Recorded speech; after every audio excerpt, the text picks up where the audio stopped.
right, so we have updates finally. Um, Tumor board met yesterday, um, and I was able to get an appointment with urology today to go over everything. Lots of things in the works, lots of referrals and appointments to deal with. I have an appointment first thing in the morning with gynecologic oncology. I have to get a CT scan next week, which I typically get a scan it was every 4 months. They bumped it up to every 6 months. And now that the cancer is back, it'll probably get knocked back down to 4 months, if not more. Um, I'm not sure how that's going to go once treatment starts. So I'm told that the first step is going to be chemo, in an effort to shrink the area and um, make for a simple surgery to remove whatever's left. If they can't shrink it enough and there's a more a bigger surgery, um, they'll have to at least include plastics because it will require reconstruction. Since there's no organs left down there to remove, they would actually be removing tissue. So they would have to reconstruct. I don't know if they would use tissue from somewhere else or whatever, but this is all stuff that I'll find out more down the road, if it goes that route. So at this point, I am waiting to hear from oncology, and it's the same doctor that I've um, talked with in the past. He's wonderful. He's an amazing doctor. He is very personable, um, and explains things very well. Um, so I'm incredibly lucky that I have a very good team working on all of this. The the gynonc doctor that I'm seeing tomorrow is the chief of that department. Um, the surgeon from urology is the chief of that department. Um, the oncologist, I'm not sure what his position is necessarily, but he's definitely very well respected. I know a couple people that have worked for him, and like I said, I've met with him the last time around and had some dealings with some of these last few biopsies that I've had. So I had asked Ashley, she's the PA that I see most of the time, asked her about um, how did this happen, basically, since they did remove pretty much everything and a lot of the lymph nodes going upwards into the abdominal area. And one of the times that I met with Dr. Lash, he had explained that the chances of it coming back were pretty slim. And of course, after 2 years, I thought I was in the clear, but no such luck. Um, so he had said that, there's always the possibility that like a tiny little microscopic, undetectable amount could be in a lymph node and travel through the lymphatic system. Of course, there's no lymph nodes left in that area, so that's not likely what happened. There's always the possibility that it is a hereditary thing. So they're going to do some genetic testing and check my DNA and something called checking for like a protein mismatch, which I don't completely understand, but I know it has to do with the DNA.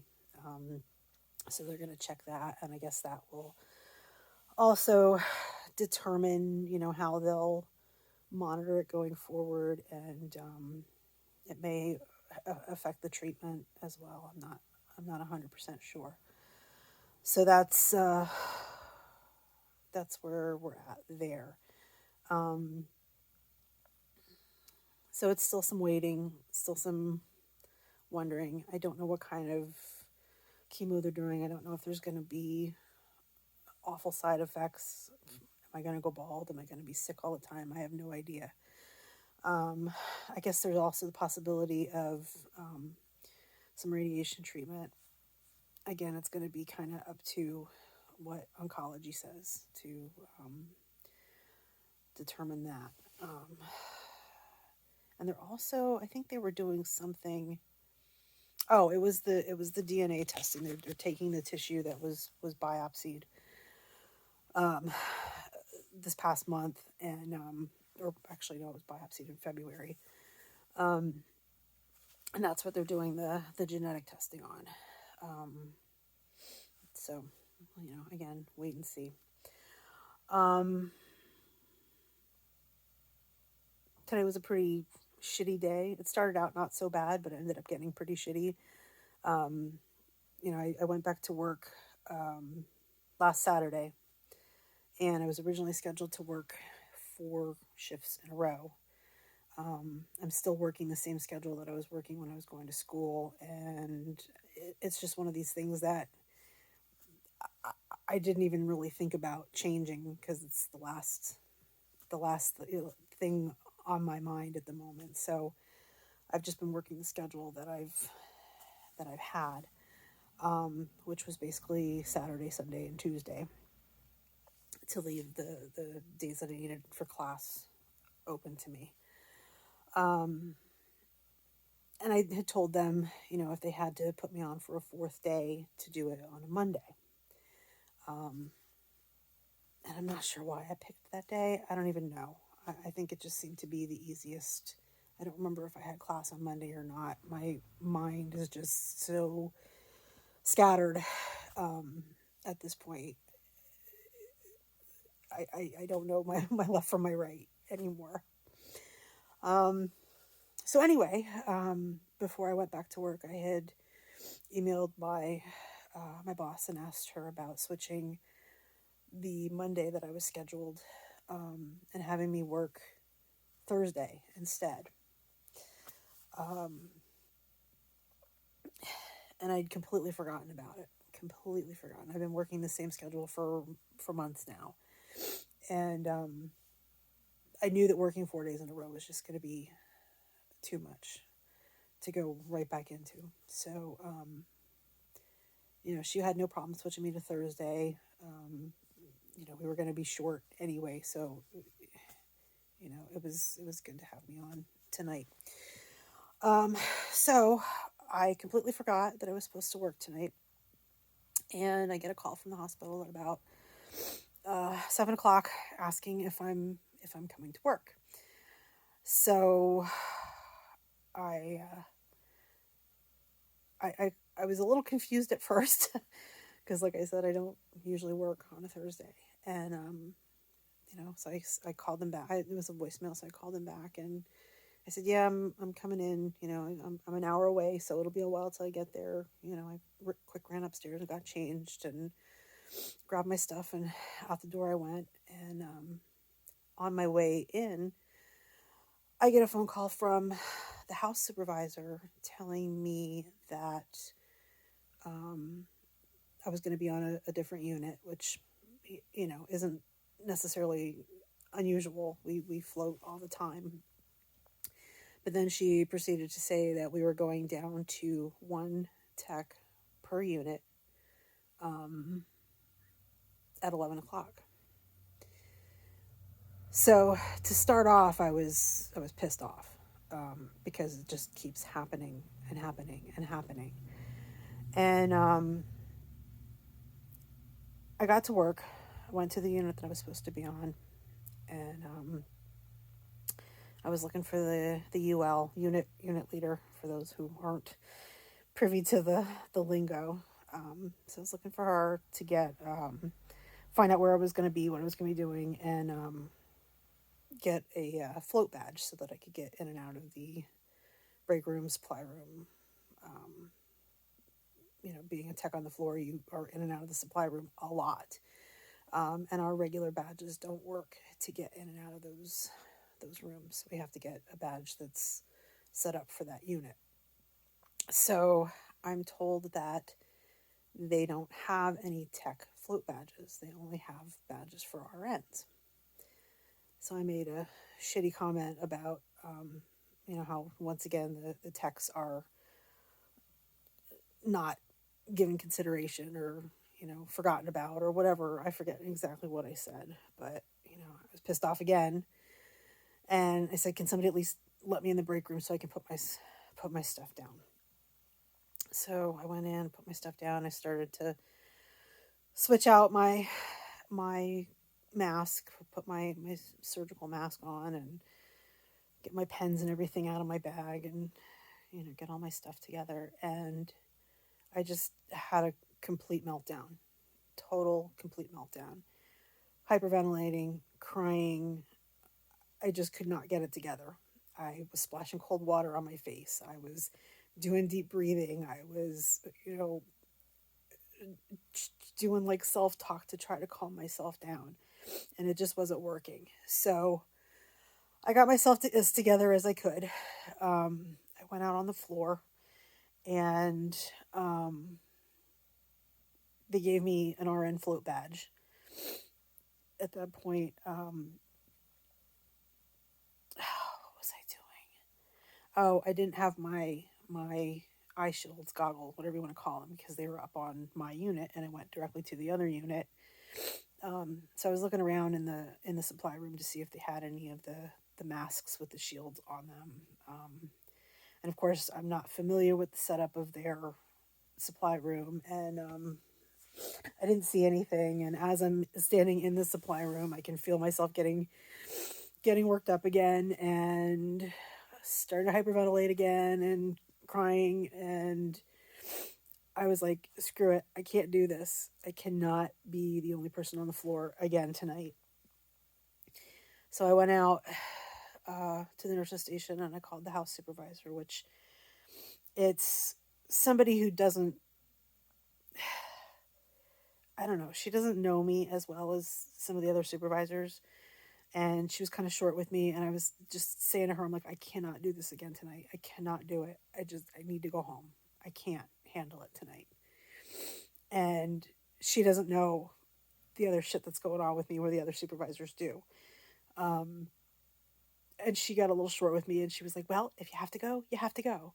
And, of course, laying on the guilt, which I already feel shitty about having to leave, but I couldn't do it. I could not handle another shift by myself with everything else going on. If I was just dealing with my health issues and work was running as usual or as it's supposed to, even with 2 techs on the floor, 3 is ideal. 3 is super manageable. Everything gets done. You don't feel like you're under all this pressure. You don't feel like you're running around. 2 techs can get a little busier. But 1 tech, even with the nurses helping, it's too much. And especially with all the other crap I'm dealing with. I worry. I worry that people think that I'm not good at my job, or that I can't handle the stress, which right now, no, I can't handle the stress. But it's embarrassing. It's embarrassing as hell to be having panic attacks at work, and locking yourself in the bathroom or in the break room for half an hour until you get yourself together. And it really sucks. It sucks a lot. So went out to my car, and I couldn't leave at that point. I was hyperventilating. I was lightheaded from hyperventilating. I was still crying uncontrollably. I had like 1 napkin in my center console that I'm trying to like wipe my tears and blow my nose on. It was like disintegrating by the time I was done. And um I reached out to a couple of people. I messaged Brian just to tell him I was coming home, and I knew he had to go into work shortly after. I was texting him, but I needed to talk to somebody. I needed to get my mind off of everything. I needed to like get all this shit out. And so got a friend on the phone, and actually I left before I actually got anybody on the phone. I did leave because at that point I just needed freaking tissues. I needed something to drink, and I needed to put gas in the car because I was like on E.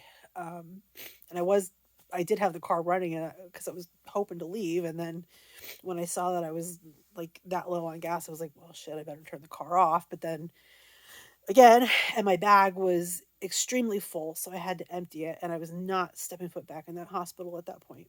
I just wasn't.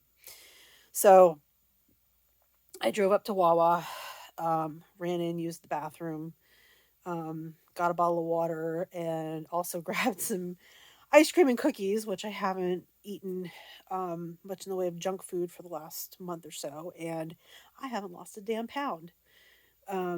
I've been wanting to try to lose weight um, in case of surgery because it was such a going on the last time um,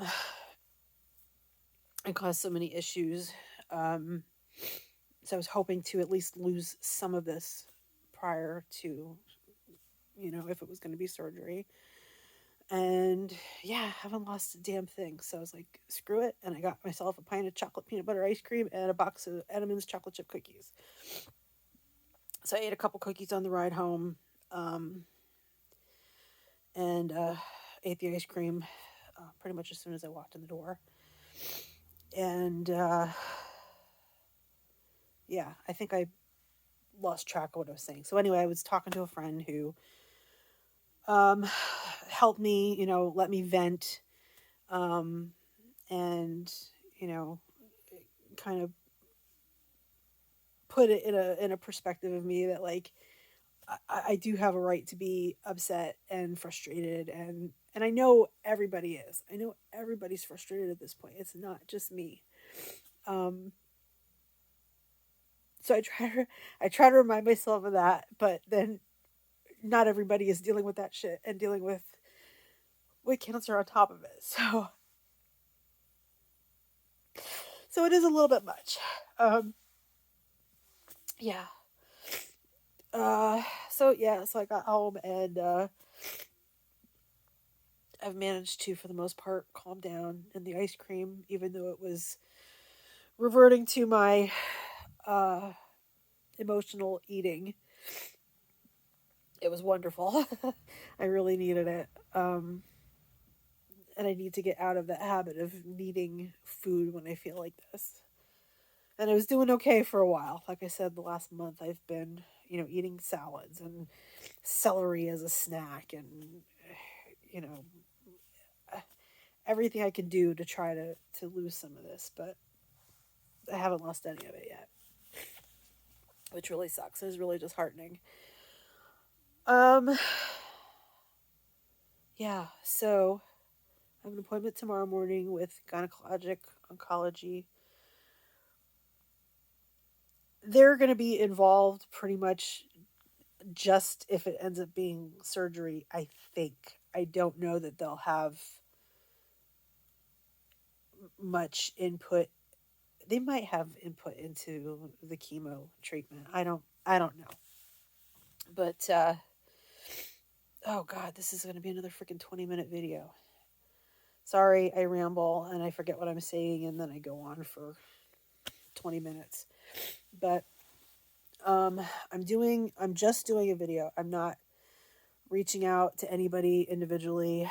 I just don't have the energy.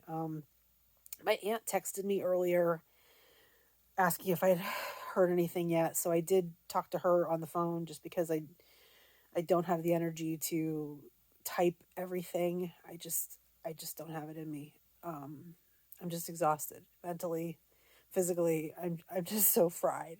I have like nothing left. Um, so I will put a link to this video in the Caring Bridge blog and post it or text it to whoever. And if you want to know what's going on, then you'll watch the video. Again, sorry it's so long. I try not to be so long-winded, but unfortunately that's me. I talk a lot and forget what I'm saying 50 times throughout whatever I'm rambling on about. Just keep me in your thoughts, and positive vibes are always welcome. Feel free to check in on me once in a while because I can certainly use it. And, a lot of people know that I'm not really one, for the most part, to reach out for help because I feel like I'm bothering people and I don't want to do that. Okay. I will post more updates as I have them. I hope everyone is well, and thank you for listening.